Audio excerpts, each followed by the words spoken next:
Hello friends, और आज आप देख रहे हैं उषा स्टडी पॉइंट में। हमारा टॉपिक है पूंजीवाद या कैपिटलिज्म। बीए फर्स्ट ईयर के सेकंड सेमेस्टर का पार्ट है। साथ ही पॉलिटिकल साइंस से रिलेटेड किसी भी कंपटीशन की आप तैयारी करते हैं तो उसमें पूंजीवाद जो टॉपिक है महत्वपूर्ण है। सोशियोलॉजी और इसको अन्य सब्जेक्ट में भी ये आ सकता है, इकोनॉमिक्स में भी। तो हम देखते हैं पूंजीवाद। यहाँ पे हम क्या क्या देखेंगे पूंजीवाद के संबंध में, क्या होता है, इसका अर्थ क्या होता है, इसकी परिभाषा क्या है, विशेषताएं क्या है, इसके चरण यानी इसका विकास कब और कैसे हुआ। तो देखते हैं कि पूंजीवाद वास्तव में क्या है। तो इसको हम एक लाइन में अगर कहें तो कह सकते हैं कि व्यक्ति के आर्थिक गतिविधियों में राज्य के हस्तक्षेप का अभाव या आर्थिक गतिविधियों में व्यक्ति की व्यक्तिगत स्वतंत्रता को हम पूंजीवाद कह सकते हैं। यही पूंजीवाद है, यही इसका अर्थ है। परिभाषा देखें तो आप लिख भी सकते हैं। लॉक्स एंड हुड की एक परिभाषा है कि पूंजीवाद आर्थिक संगठन की एक ऐसी प्रणाली है जिसमें व्यक्तिगत स्वामित्व पाया जाता है और संसाधनों को व्यक्तिगत लाभ के लिए प्रयोग किया जाता है। यानी दो शब्द याद करना है। ऐसी आर्थिक प्रणाली है जिसमें व्यक्तिगत स्वामित्व और व्यक्तिगत लाभ, यानी संपत्ति पर कैसा व्यक्तिगत स्वामित्व पाया जाता है और उसका प्रयोग जो है व्यक्तिगत लाभ के लिए किया जाता है। विशेषताओं की बात करते हैं तो देखते हैं। तो विशेषताओं पे जाने से पहले देखते हैं कि पूंजीवाद की शुरुआत कैसे हुई। तो पूंजीवाद की शुरुआत निश्चित उसके बारे में कोई तारीख या डेट नहीं पता है, लेकिन ऐसा माना जाता है कि जब ब्रिटेन में जो है औद्योगिक क्रांति हुई थी 17वीं सदी में, 1688 में, तो उसी समय से जो है पूंजीवाद की शुरुआत मानी जाती है। हालांकि इसके 3 चरण माने जाते हैं: वणिकवादी पूंजीवाद और निर्बंध पूंजीवाद या जिसको लेसेज फेयर कहा जाता है, और एक जो है नियंत्रित पूंजीवाद या कल्याणकारी पूंजीवाद। तो उसको भी हम देखेंगे। पहले देख लेते हैं कि जो पूंजीवाद हम पढ़ रहे हैं उसकी विशेषताएं क्या हैं। तो इसमें निजी संपत्ति का अधिकार होता है। व्यक्ति अपनी निजी संपत्ति जितनी चाहे उतनी रख सकता है। मुक्त व्यापार और हस्तक्षेप, यानी व्यापार करने को व्यक्ति जो है स्वतंत्र होता है, व्यापार की स्वतंत्रता होती है। राज्य का उसमें अहस्तक्षेप होता है, यानी राज्य हस्तक्षेप नहीं करता है। व्यक्तिगत हित को इसमें सर्वोपरिता दी जाती है। और केंद्रीय नियोजन का अभाव, केंद्रीय नियोजन का मतलब है कि सेंट्रल प्लानिंग का अभाव होता है, यानी राज्य द्वारा किसी निर्मित सेंट्रल प्लान, यानी ऐसा प्लान जो पूरे देश के लिए एक हो, ऐसा इसका अभाव पाया जाता है। राज्य द्वारा कोई ऐसा केंद्रीय नियोजन नहीं किया जाता है। अन्य क्या है, आर्थिक प्रतिस्पर्धा को इसमें बहुत ही ज़्यादा प्रोत्साहन मिलता है, क्योंकि सभी जो भी पूंजीपति होते हैं वो एक दूसरे से प्रतिस्पर्धा करते हैं। लेकिन इसमें आय की असमानता भी पाई जाती है। पूंजीपति और अमीर होते जाते हैं, गरीब श्रमिक और गरीब होते जाते हैं, और इस वजह से ऐसे समाजों में, ऐसे देशों में वर्ग संघर्ष भी पाया जाता है, अमीर और गरीब के बीच, पूंजीपति और मजदूरों के बीच में।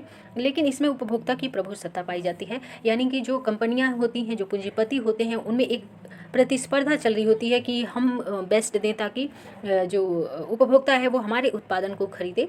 तो ऐसे में उपभोक्ता की चॉइसेस जो है यहाँ पे बढ़ जाते हैं, इनकी प्रभुसत्ता और चुनने की स्वतंत्रता बढ़ जाती है। साथ ही पूंजीवाद में व्यक्ति को व्यवसाय चुनने की स्वतंत्रता होती है, उसको अपने सेविंग की स्वतंत्रता होती है, अपने पैसे को कहाँ विनियोग करे, कहाँ इन्वेस्ट करे और कितना इन्वेस्ट करे, इस बात की भी स्वतंत्रता होती है। पूंजीवाद समाज में जो एंटरप्रेन्योर्स होते हैं या जो कह सकते हैं स्टार्टअप करता होते हैं, उनकी भूमिका अत्यधिक महत्वपूर्ण होती है। साथ ही पूंजीवादी व्यवस्था में धन का अपव्यय भी होता है, क्योंकि जो भी कंपनियाँ होती हैं वो एडवर्टीजमेंट पे बहुत ही ज़्यादा पैसा जो है अपव्यय करती हैं, वेस्ट करती हैं एक तरीके से।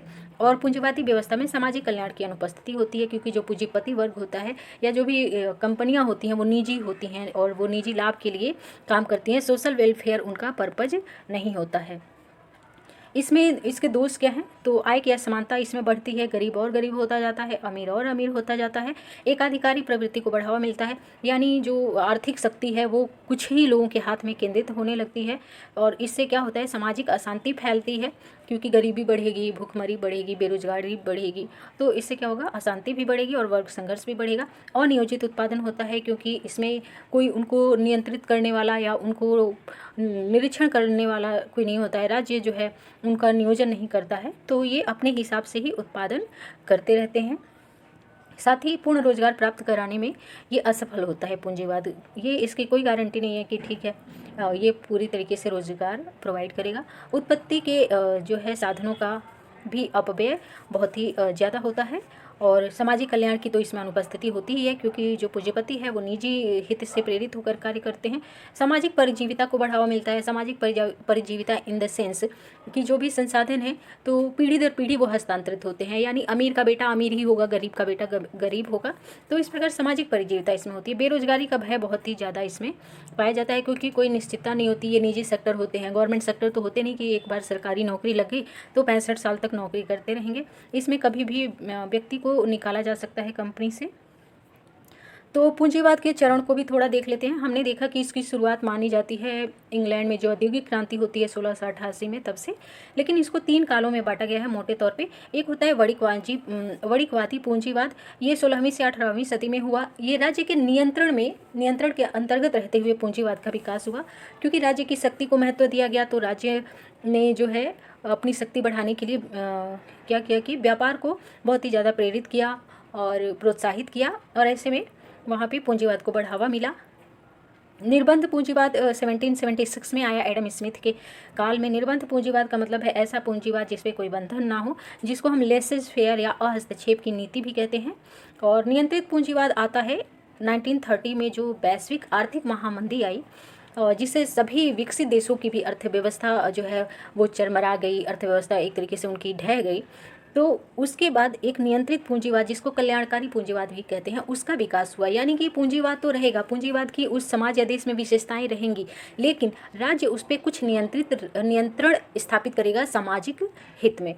तो आई होप सो कि पूंजीवाद टॉपिक आपको बहुत अच्छे से समझ में आ गया होगा। आपका कोई डाउट हो तो आप कमेंट बॉक्स में लिख सकते हैं। वीडियो पसंद आया तो उसको लाइक करें, शेयर करें और चैनल को सब्सक्राइब जरूर करें, ताकि आप मेरे किसी भी वीडियो को सबसे पहले प्राप्त कर सकें। धन्यवाद।